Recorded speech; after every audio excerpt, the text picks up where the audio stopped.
coming up. Door blew off the Alaska flight, and that blew the doors off Boeing.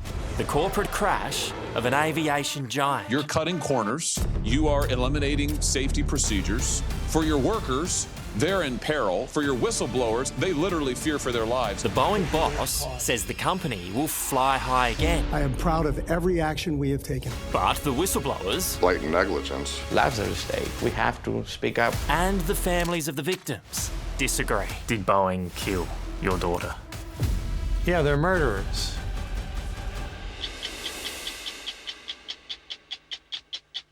Hello again and welcome to Extra Minutes, the 60 Minutes podcast. My name is Dimity Clancey and joining me today is my colleague Adam Hegarty. Thank you for joining me. Pleasure. We're going to be talking about the Boeing crisis today, and just a reminder, you can watch the full story on 9 Now and also on YouTube. But Adam, I think this whole Boeing crisis, one of your greatest fears is something happening mid-flight, but then having catastrophic negligence from the company of the plane you're in is just unfathomable. Unfathomable, infuriating, all of those words together. And that's why we're seeing Boeing executives being grilled. And we fear mid-air emergencies, but now we're seeing them as well. And it's difficult for them to defend what we're seeing, and that's the point. And you've spoken to the families of who've lost people in those two accidents in 2018 and 2019, 346 passengers on board that plane. What have the families got to say? I mean, it's been 5 years, hasn't it? It has, and we shouldn't forget those families. And when companies are like Boeing, it's a cliche, but they're too big to fail. They do move on. So they're frustrated by that. They're desperate that they are not forgotten. They're really angry at the fact that they were just fined for 346 deaths. So they're fighting. They're at every hearing, every Senate interrogation where we see these Boeing executives. So they want a few things. They want a bigger fine, more than the $2.5 billion that they were fined for those 2018, 2019 crashes. And they want the company prosecuted. It avoided that at the time. And further to that, they wouldn't mind seeing someone go to jail for it as well. But you've got staff, pilots now coming out and talking. What are they saying? Yeah, exactly. They fly them. They have to fly these planes that they say are fundamentally unsafe. They say there are twofold problems, or problems that are twofold. The production line, where all these little things are going unchecked, defects that are a problem, obviously, for the sturdiness of the aircraft, but then also design flaws that they have to deal with in the cockpit, things that they don't experience in other planes that are manufactured, but Boeing planes, there's just been this culture, they say, over a long period of time where, although it's not unusual for them to have workarounds they need to focus on because of design flaws, but they just say that they just keep mounting up. And as one of the pilots we spoke to, Captain Dennis Tasia, he says that just the hits keep rolling in for these pilots that fly Boeing planes. And one of them talked about having a Post-it note to remind him that when a certain part was going to heat up, he needed to make sure it was stayed cool. Exactly. Incredible. It's still happening. Yeah, exactly right. He's still doing it. So these are the 737 MAX jets. So they're the models that crashed. The software issue that led to those horrendous and devastating crashes have been fixed. But his point as a pilot is that there are other issues that he still deals with. Now, that Post-it note is incredible. So on all planes, there's this thing called an anti-freeze. So in cold conditions, freezing conditions, is to stop ice forming on the engine for obvious reasons. Now, in this plane, he says after 5 minutes, he needs to remember to switch that off, because if that engine in that model overheats, the engine can come apart, which you obviously don't want in a plane. So exactly right. He sticks up a Post-it note to remind him. After 5 minutes, the heat that goes on that cowling can cause the engine to come apart. Pieces of it can penetrate the aircraft and injure passengers who are sitting behind the wing, or it could cause the aircraft to have to do an off-airport landing. Off-airport. That's a cornfield or the Hudson River somewhere. So in the meantime, I'm putting up an old Post-it note to remind me that when I turn the engine anti-ice on, I've got 5 minutes in clear air. I've got to have that off. That's not the only design issue you're dealing with at the moment, is it? There's a problem with wire bundles that run through the wing. They control flight controls called spoilers. There's chafing in those misassembled wires. They're in the wrong place. That chafing causes shortage, and what they found was these spoilers on one set of the wings can just flash up with uncommanded, as they call it. So this big barn door is hanging out there. It causes the airplane to roll. I've got to maneuver the airplane back to level flight. Now, it's worth pointing out that Boeing says an engine coming apart from overheating in that model is an extreme example, but they don't say it can't happen. And he's a pilot. And like you say, he's putting a Post-it note up.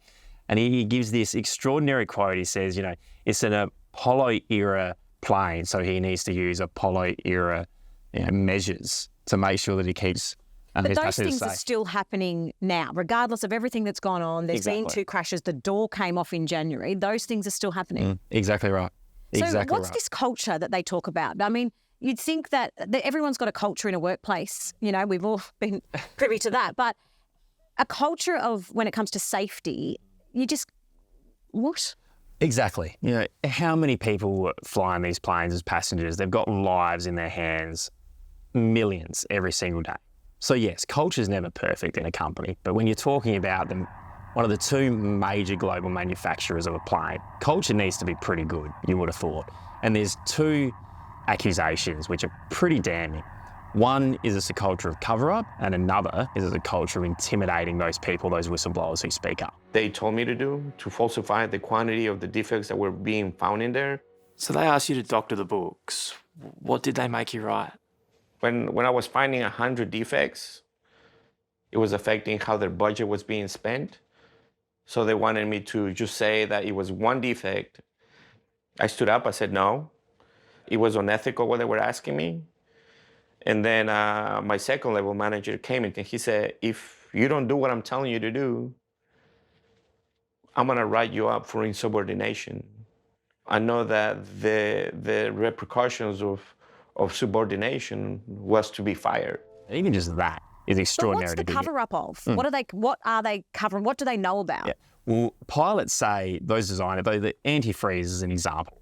Issues like that, pilots say, are buried in paperwork between the regulator and Boeing. So effectively saying, okay, you better sort this out, Boeing, over the next little while before we rubber stamp or green light your next version of planes. But pilots aren't told about it because they're not seen as that. So that's pilots saying it's covered up. Why don't they just fix it? Like, why is that even allowed to be a thing on a plane? Exactly. They should fix it straight away, and that's the argument from pilots. However, because there's so much work that goes into this, they're saying, okay, you've got between 9 months and 12 months to fix it, and in the meantime, this is what you should be mindful of going forward. And that's when you get pilots sticking up Post-it notes, which is, when you hear. So is it a money thing? They just don't want to spend. Absolutely. So it's just saving a buck. Well, one aspect of it, and MCAS was an example of this. So the MCAS software is what led to the 2018-2019 crashes. Just explain that. What exactly went on? Exactly. So it's a system in there, it's a software. So MCAS was designed and put into the plane. So if a plane is tilted up in a certain degree, it just, in layman's terms, overcorrects it or corrects it back to a level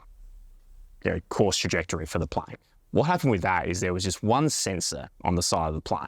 That was faulty, which shouldn't happen. There should be 2 sensors in that situation, which is how they fixed it in a way. But then it forced the plane, because of that miscalculated information with that faulty sensor, to nosedive, and those 2 planes crashed. Now, the issue with the cover-up there is pilots weren't told about it because that cost money to train them. So that's why they didn't tell pilots, and that's why the directive happened. And pilots say that cover-up remains because often, even though maybe some of the design flaws now are certainly not as serious as that was, they're still finding them, some of them, in paperwork. So there are things called airworthiness directives from the FAA, the regulator in the US, to Boeing. And sometimes pilots claim that it says in there you don't have to necessarily tell pilots about this particular issue. And they're going, well, that's the culture not changed. Still a culture of cover-up, and it could lead to some serious problems. But are all of these flaws in different types of planes? Like, is this a problem that actually exists in every model of a plane? No is the answer to that. Okay. They had particular concerns with the 737 MAX model. Now, the 737 MAX is the same model as the ones that crashed in 2018 and 2019. And Dennis Tasia, the pilot, makes the point that surely you'd think that after those planes crashed, that they would be flawless. But he's saying in that model, and that's what he's particularly concerned about, he's still finding issues on that plane that he has to deal with in the cockpit. He makes the point. He doesn't want to terrify the flying public. He says pilots do deal with things like this, and that he makes the effort, and pilots do, to find out these things and make sure that they keep passengers safe. So do these things happen on planes? But obviously the public and the flying public, we don't know about it. But is it how it's being dealt with That's the real problem here. Exactly. I mean, being given a year to fix it, when you just hear that, that is a problem. If a pilot's putting up a post-it note to remind himself, that sounds like something that should be fixed very quickly. And Dennis, the pilot, makes that point. He says his concern is the time frame. Boeing's been given to fix these things, and he says that's just a sign that the FAA, the regulator, is an accomplice in everything that's going on here. And that's not even getting into the production line issues. They're just as terrifying. On the sections that I inspected, I was finding anywhere from 100 to 200 defects. What defects, what problems were you finding at the end of the line? Missing fasteners, missing parts not being installed, parts being damaged, people stepping on parts and damaging them, missing seal, damaged seal, missing nuts on bolts. I mean, anything that you can think when it comes to sheet metal, any kind of defect, you were probably finding it at the end of the line every day. All of that together is why we've seen executives being hauled before the US Senate. It's pretty ballsy, though, when pilots are speaking out against their own company. Exactly. Dennis has the luxury of being the boss of an allied pilots association, but he speaks for hundreds of pilots. He wouldn't be saying these things if hundreds of pilots didn't feel the same way. And, having done this story, I'm not going to stop flying, but I'm thinking twice. Well, isn't it funny? When you get on a plane, we just trust that the person at the controls is not only capable and willing to be safe, but has also got the support of the company and the plane that they're flying. Absolutely. When you get on those planes, you think they're just perfect. You think twice. Right? Like, how on earth would you allow passengers to get on a plane that's not perfect? But then digging into this, you realise that it's like a lot of other companies or a lot of other aspects of life where it's not perfect. It's scary to think that they're not. Well, just because you're up in the air, there's nowhere to go, and if anything goes wrong, target. Exactly right. Exactly right. So that's why everyone is worked up about this. Okay, so the CEO, what's happened to him? Well, he's there. He's leaving at the end of the year. He gets paid $33 million a year. And why has nothing happened to him since? Exactly right. That's a very good question. That's the questioning he was grilled about in the US Senate hearing that we just saw not too long ago. So in a way, he's falling on his sword. He is departing at the end of the year. He's not the first CEO to apologise to families of victims, though. He's the second CEO in 5 years. So if you speak to those families, yes, they've fixed the MCAS software issue. But like I said before, if they're being fined and then you're just not punishing a CEO, they get a golden handshake at the end of their term, they go off into the sunset and no one's really punished for what happens. Their argument is it just breeds this perpetuating culture that's not really necessarily going to change. You're not focused on safety. You're trying to squeeze every piece of profit you can out of this company. You're strip mining Boeing. It was one of the greatest American companies ever. Senator, I don't recognize any of the Boeing you described. You don't recognize the Boeing that has airplanes falling out of the sky? I'm proud of our this safety record, and I am You're proud very of this safety proud record. of our Boeing people. You're proud of this safety record?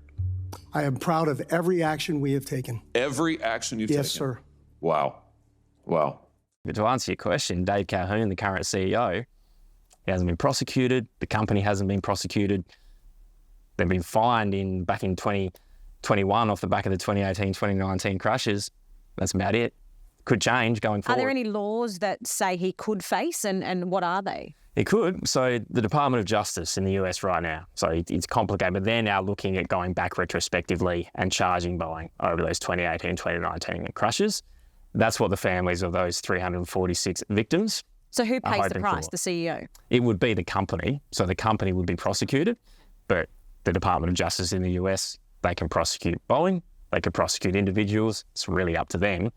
I would suspect they'll prosecute Boeing, not the individuals, from what I've looked into.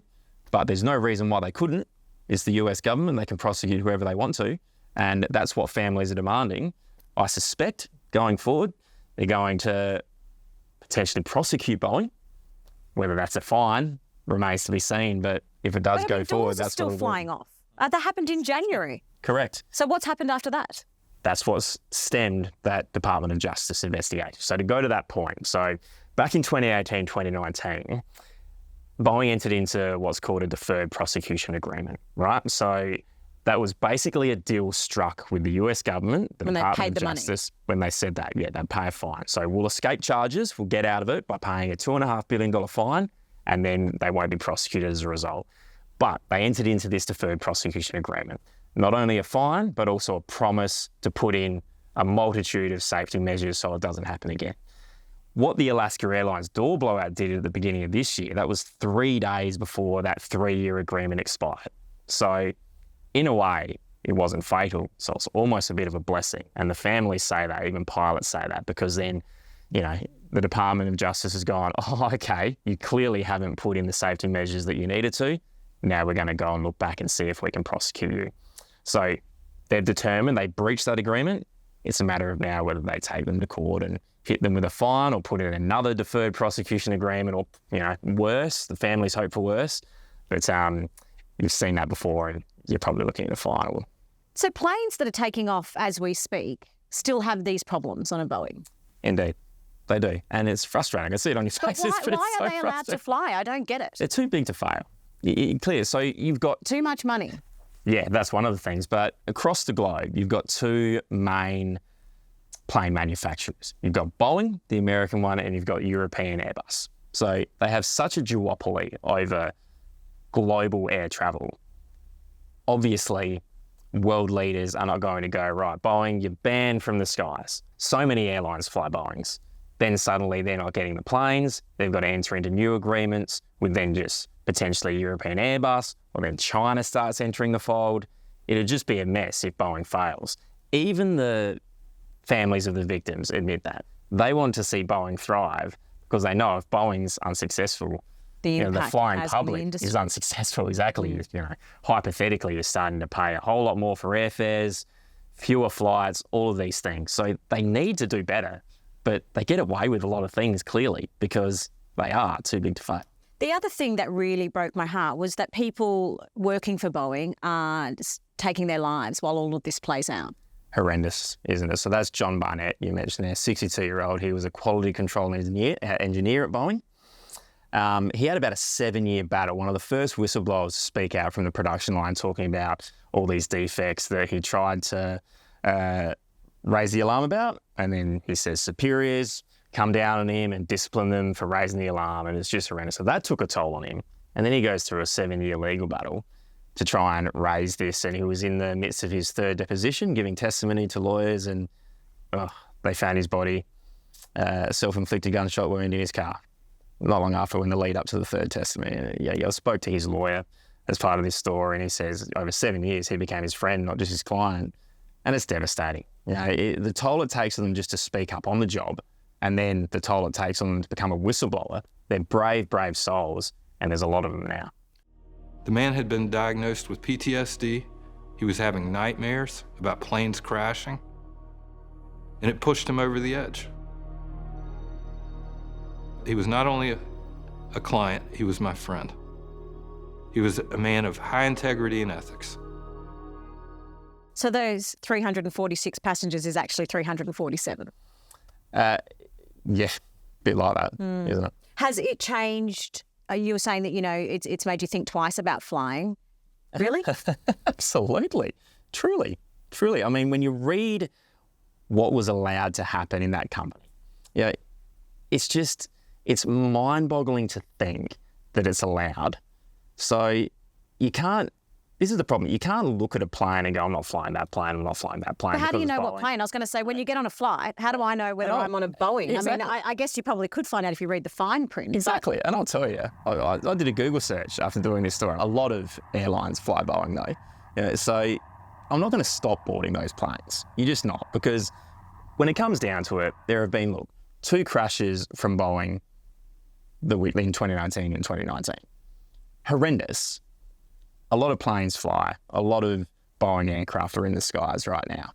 We can't not fly on those planes. But I'd be more nervous on planes now for sure, knowing what actually can potentially go on behind the scenes. You've got pilots and employees speaking out. Well, I'm sure a lot happens in that cockpit that we never hear about back in cattle class. And it will continue to happen, I'm sure. But while we eat our chicken and beef. But it's it's one to watch. really, as it unfolds. And yeah, you think about those families and you think about the people You do. at the heart of it. Absolutely. It's terrible. Terrible. Thank you for your time. Pleasure.